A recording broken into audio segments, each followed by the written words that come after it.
Seorang tahanan Kejaksaan Negeri Kabupaten Pidijaya, Provinsi Aceh yang terinfeksi virus corona kabur saat menjalani isolasi mandiri di ruang isolasi milik Pemkab Pidijaya. Tersangka kasus ujaran kebencian atas nama Riki Akbar, 23 tahun, merupakan warga Kecamatan Trenggading, Kabupaten Pidijaya. Ia dinyatakan terpapar COVID-19 setelah dilakukan uji swab.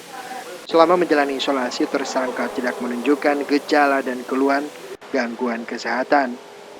Petugas hanya memberikan vitamin dan menjaga pola makan tersangka.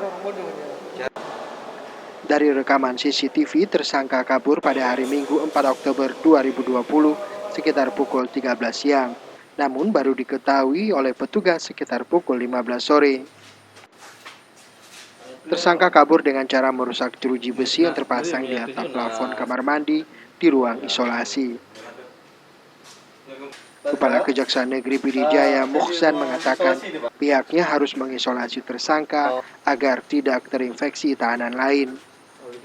Sejauh ini tersangka sudah diisolasi selama 10 hari dan masih ada sisa 4 hari lagi waktu isolasi sesuai dengan pedoman pencegahan dan pengendalian COVID-19. Nama Riki Akbar, tersangka ini juga positif COVID, makanya untuk sementara kita tahan yang bersangkutan di ruang sel isolasi gugus tugas Kabupaten Pidijaya. Kita menghimbau kepada yang bersangkutan agar segera menyerahkan diri supaya proses hukum terhadap yang bersangkutan cepat selesai dan pemerintah bisa mengobati COVID yang dialami oleh tersangka ini. Yang kedua, kita juga menghimbau kepada keluarga, kerabat, teman-temannya yang mengetahui posisi dari Riki Akbar ini segera melaporkan kepada kami Kejaksaan Negeri Pidijaya, kepada Kepolisian Polres Pidijaya dan kepada gugus tugas.